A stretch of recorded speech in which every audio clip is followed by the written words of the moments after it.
अस्सलाम वालेकुम, आप देख रहे हैं मुबश्शिर लुकमान यूट्यूब चैनल। मेरा नाम मुबश्शिर लुकमान है। 1947 में पाकिस्तान मार्ज़ वजूद में आया, लेकिन ये बात तब से लेकर आज तक भारत को हज़म नहीं हो सकी।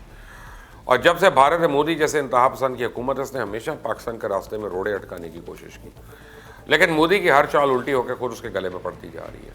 अब मोदी के लिए एक और बुरी खबर आ गई है, और वो ये कि चाइना ने अक़वाम मुत्तहिदा सिक्योरिटी काउंसिल की सदारत संभाल ली है, और अब अक़वाम मुत्तहिदा के हाई कमिश्नर बराए पनाहगज़ीन वो भारतीय शरीयत तरमीमी कानून के ख़िलाफ़ दरख्वास्त भी जमा करवाने लगी है। और जब से भारत ने आर्टिकल 370 का खात्मा किया, तो मोदी सरकार का मकरू चेहरा जो है, मुकर्दा चेहरा, ये खुलकर दुनिया के सामने आ गया। और 6 महीने से ज़्यादा गुजरने के बावजूद कश्मीरी शहरी जो है अब तक कर्फ्यू की जद में, और दुनिया की सबसे बड़ी जेल जो है वो वादी कश्मीर बना हुआ है। कश्मीरियों की हर तरह से नस्ल कशी की कोशिश की जा रही है। बच्चों से लेकर बूढ़ों तक कोई कश्मीर में मोदी सरकार की बर्बरियत से महफूज नहीं है। कश्मीर में जारी बर्बरियत से दिल नहीं भरा तो शरीयत बिल की सूरत में भारत के अपने अंदर यानी अपने ही घर को आग लगा ली। वैसे तो पाकिस्तान बनने के बाद से ही भारत में रह जाने वाले मुसलमानों के लिए वहाँ ज़िंदगी गुजारना कभी आसान नहीं था। कभी भारतीय हुकूमत तो कभी हिंदू शिद्दत पसंद मुसलमानों की ज़िंदगी मुश्किल बनाने के लिए हर बात इस्तेमाल करते रहे। आलिया तरमीमी शरीयत बिल भी मोदी हुकूमत की एक ऐसी ही कोशिश थी जिसके पीछे इसके अपने घिनौने अज़ाइम थे। लेकिन जब भारतीय मुसलमानों ने दबने की बजाय अपने हक़ की खातिर आवाज़ उठाई, तो उन्हें ताकत के बल पर कुचला जाने लगा, जिसका नतीजे में अभी तक 50 से ज़ायद हलाकतें हो चुकी हैं, जबकि 300 से ज़्यादा ज़ख्मी हैं। भारतीय दारुल-हुकूमत दिल्ली में होने वाले फसादात इस दहाई के सबसे ज़्यादा दिल हिला देने वाले फसादात हैं। इस दौरान दिल्ली पुलिस हंगामों से नजरें चुराती दिखाई दी, और आरएसएस के गुंडे और मुसल्लह जत्थों ने शहर की सड़कों पर बिला रोक टोक हंगामा आराई, तोड़ फोड़ और अपना तशद्दुद की कार्रवाइयाँ की। मुस्लिम कुछ फसादात के दौरान 92 घर, 57 दुकानें, 500 गाड़ियाँ जलाई गईं, जबकि स्कूल, फैक्ट्रीज और मसाजिद भी आरएसएस की गुंडागर्दी से नहीं बच सके। अब इन मुस्लिम कुछ फसादात के खिलाफ भारत के मुख्तलिफ शहरों में और उसके बाद अब यूरोप भर में मुजाहरे शुरू हो गए। मुजाहरीन वज़ीर दाखिला अमित शाह के इस्तीफ़े का मुतालबा कर रहे हैं। मशरक़ी पंजाब में मुजाहरीन ने बठिंडा रेलवे लाइन बंद कर दी, और मगरबी बंगाल, तमिलनाडु और अलीगढ़ में ख़वातीन सड़कों पर आ गई हैं। कांग्रेस के अरकान ने आंखों पर पट्टियाँ बांध कर एहतजाज किया, और पार्लियामेंट के बाहर कांग्रेस पार्टी की जानिब से नारेबाजी की गई। उधर बरतानवी दारुल उमरा में यानी हाउस ऑफ लॉर्ड्स में लॉर्ड डाल्टन ने अपने खिताब में शरीयत के भारतीय कानून को खूनी करार देते हुए कहा कि पूरे भारत में अवाम इस ड्रैकोनियन कानून के खिलाफ एहतजाज करें। यह कानून नस्ली तासुब पर मबनी और गैर आईनी है। लंदन, पेरिस, ब्रसल्स, जिनीवा और फ्रैंकफर्ट समेत यूरोप के 17 शहरों में दिल्ली कत्ले आम के खिलाफ भारतीय हाई कमीशन के बाहर मुजाहरे किए गए। मुजाहरीन ने तशद्दुद भड़काने वालों को गिरफ्तार करने और अमित शाह के इस्तीफ़े का मुतालबा किया। ईरान ने भी भारत में मुसलमानों के खिलाफ मुनज़्ज़म हमलों की मज़म्मत कर दी है, और ईरानी वज़ीर ख़ारजा जवाद ज़रीफ़ ने ट्विटर पर अपने पैगाम में कहा है कि ईरान सदियों से भारत का दोस्त रहा है। भारत में तमाम कौमियतों से अच्छा सलूक होना चाहिए। भारत समझ से बाहर मुजबाना ज़हनियत को पनपने से रोके। आगे का रास्ता पुरअमन मुज़ाकरात और कानून की हुक्मरानी है।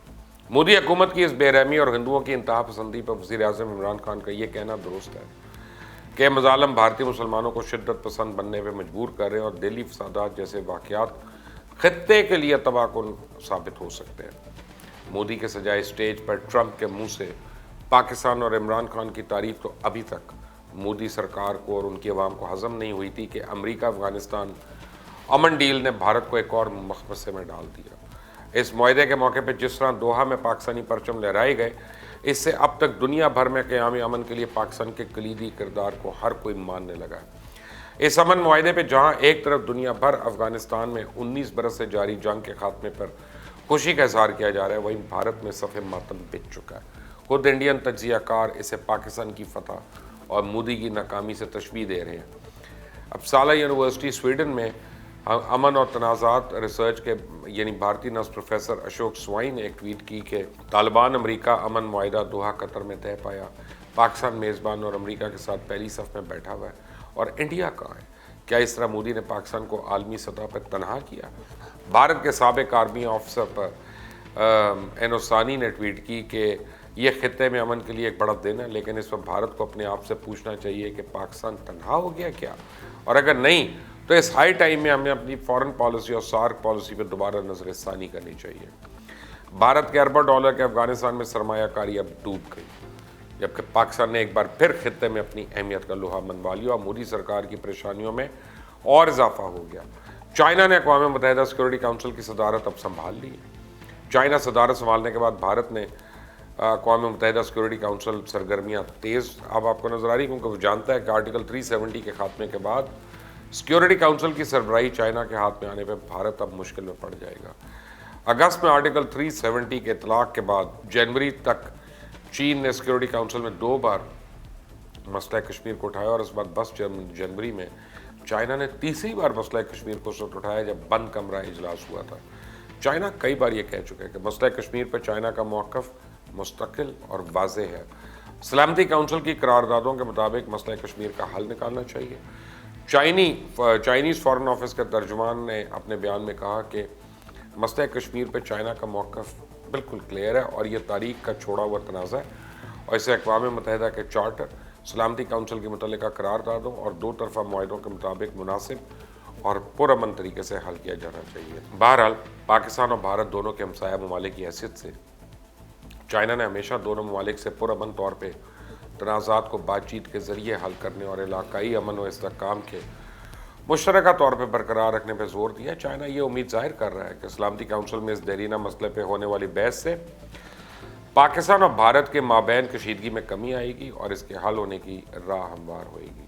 اقوام متحدہ کی جانب سے یہ درخواست کہ بھارت میں CAA کے خلاف جاری رہنے کے احتجاج کے بعد سامنے آئی، جب وہاں پہ اب کمپلینٹس ہو رہی ہیں بھارت کی، لیکن بھارت کے امور خارجہ کے ترجمان رویش کمار نے وہی پرانا بیان دیا کہ یہ شہریت قانون بھارت کا اندرونی معاملہ ہے اور یہ قانون بنانے سے متعلق بھارتی پارلیمان کی خود مختاری کے حق سے متعلق ہے۔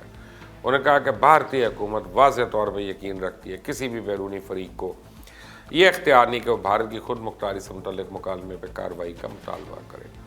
اب گزشتہ ہفتے بھی مچل نے بھی بھارتی دارالحکومت نئی دہلی میں مذہبی فسادات کے دوران پولیس کی جانب سے کارروائی نہ کرنے پر تشویش کا اظہار کیا۔ گزشتہ برس جنیوا میں کونسل کے 42ویں اجلاس میں بھی مچل ہیچلٹ نے مقبوضہ کشمیر میں بھارتی اقدامات پر گہری تشویش کا اظہار کیا تھا۔ سابق بھارتی میجر جنرل GD بخشی نے بھی خطرے کی گھنٹی بجا دی ہے اور مودی سرکار کو خبردار کیا کہ بہت جلد افغانستان میں طالبان کی حکومت ہوگی، تو افغانستان میں جو ہی امن پیدا ہوتا گیا تو اس کا مطلب ہے کہ بھارت کے زیر کشمیر علاقے میں بھی طالبان کا راج ہوگا۔ جنرل بخشی نے تو یہ بھی کہہ دیا کہ بھارت کو محتاط رہنا ہوگا، بھارت کی تمام کوششیں رائیگاں جا سکتی ہیں، بھارت کو محفوظ رکھنے کے لیے افغان طالبان سے دور رہنا ہوگا یا حالات کو سدھارنا ہوگا، کیونکہ افغانستان میں طالبان کی حکومت سے کشمیریوں کو بہت زیادہ تقویت پہنچے گی۔ لہٰذا اب تو مودی سرکار کا مکردہ چہرہ پوری دنیا کے سامنے آ ہی گیا ہے۔ مودی جو جال پاکستان کے لیے بچھا رہا تھا اس میں اب خود پھنس چکا ہے۔